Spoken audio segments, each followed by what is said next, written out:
कैसे हैं आप सब? आशा करती हूँ आप सब अच्छे होंगे, स्वस्थ होंगे।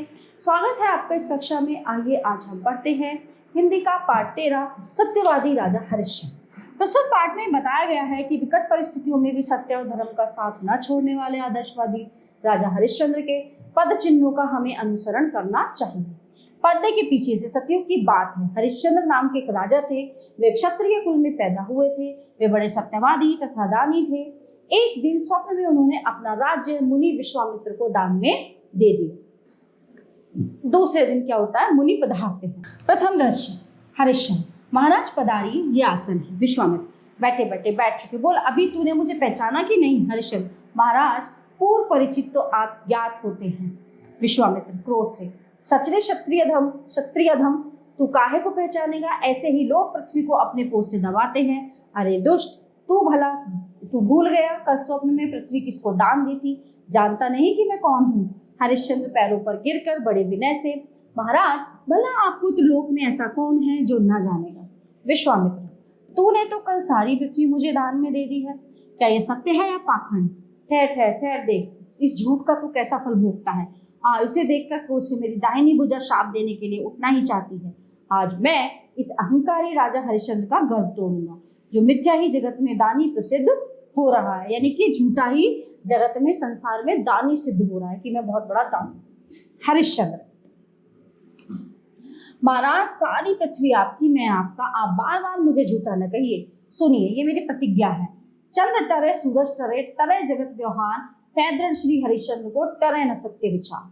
यानी कि अपनी जगह से चंद्रमा हट सकता है, सूरज हट सकता है, सब कुछ हट सकता है, लेकिन एक जो हरिश्चंद्र है, उसके जो विचार है, उसका जो वचन है, वो टस से मस नहीं हो सकता।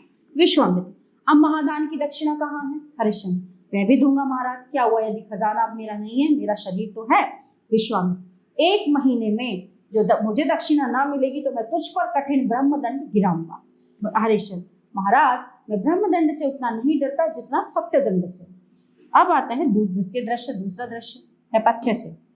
राजा हरिश्चंद्र अपनी पत्नी शैव्या और पुत्र रोहिताश्व के साथ अयोध्या को छोड़कर काशी वाराणसी आ गए, क्योंकि काशी पृथ्वी के बाहर शिव के त्रिशूल पर स्थित है, ऐसा शास्त्रों में लिखा है। हरिश्चंद्र, आहा धन्य है काशी, तुम्हें अनेक प्रणाम। आहा काशी की कैसी अनुपम शोभा है। किंतु विश्वामित्र को पृथ्वी दान करके जितना चित्त प्रसन्न नहीं हुआ, उतना अब बिना दक्षिणा दिए दुखी होता है। हाय कितने कष्ट की बात है। राजपाट, धन धाम सब छूटा, अब दक्षिणा कहाँ से देंगे? क्या करें, कुछ समझ में नहीं आता।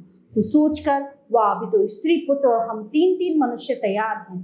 क्या हम लोगों के बिकने से विश्वामित्र की दक्षिणा देने के लिए 10 सहस्र स्वर्ण मुद्राएं भी ना मिलेंगी?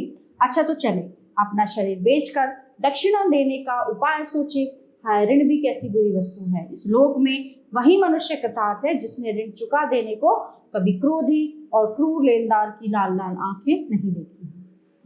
शैव्य, आर्य पुत्र, ऐसे समय में हमको छोड़ जाते हो। स्त्री को अर्धांगिनी कहते हैं, इसलिए पहले बायां अंग बेच लो, तब दायां अंग बेचो। हमको भी कोई मोल ले लो तो भला उपका लो। बच्चा कहता है। नेपथ्य से, शैव्या को घर का कामकाज करने के लिए एक व्यक्ति ने खरीद लिया। पुत्र भी साथ में था। हरिश्चंद्र को एक डोम ने खरीद लिया। इस प्रकार प्राप्त धन से हरिश्चंद्र ने दक्षिणा चुकाई। डोम चौधरी हरिश्चंद्र से, जाओ अभी दक्षिणी मसान ले, वहां कफन को दान। जोकर तुमको नहीं चुकावे, सो क्रिया करने नहीं पावे।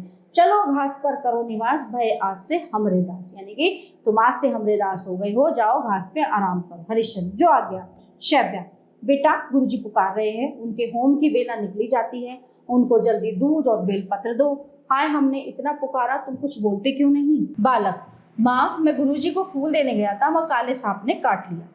शैव्या, हाय रे कहाँ काट लिया? वो सांप कहाँ गया? हमको क्यों नहीं काटा? बालक, माँ मुझे मूर्छा आ रही, यानी कि मैं बेहोश हो रहा हूँ। इतना कहते ही वह बेहोश होकर गिर पड़ता है। शैव्या, रोती हूँ।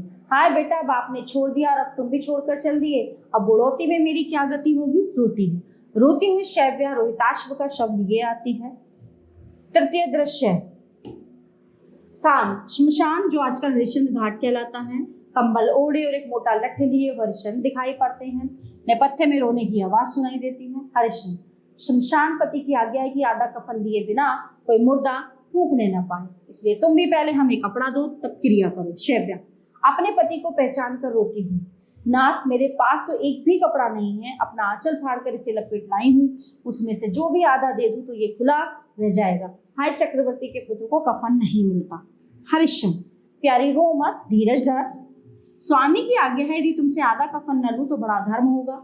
जिस हरिश्चंद्र ने अभी तक धर्म न छोड़ा, उसका धर्म आधा गज कपड़े के वास्ते मत छुड़ा।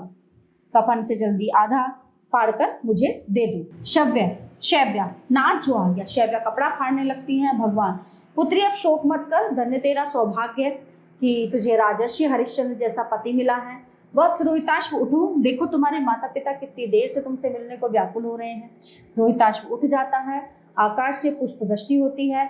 श्री महादेव, पार्वती, भैरव, धर्म, सत्य, इंद्र और विश्वामित्र सभी आ जाते हैं। सब धन्य महाराज हरिश्चंद्र, धन्य जो आपने किया सो किसी ने न किया। सब आशीर्वाद देते हैं। हरिश्चंद्र, प्रभु आपके दर्शन से सब इच्छा पूर्ण हो गई। अब मेरी इच्छा है कि सत्य सदा पृथ्वी पर स्थिर रहे। भगवान, एवं मस्तु, ऐसा ही होगा। पुष्प वृष्टि नेपथ्य से राजा हरिश्चंद्र को अपना राज्य वापस मिल गया। ठीक है, तो ये भारतेंदु हरिश्चंद्र सत्य हरिश्चंद्र नाटक के आधार पर यहाँ पर प्रस्तुत किया गया। तो प्यारे बच्चों, ये पाठ यहीं पे समाप्त होता है। आशा करती हूँ आपको अच्छे से समझ आया होगा। मिलते हैं अगली कक्षा में। धन्यवाद।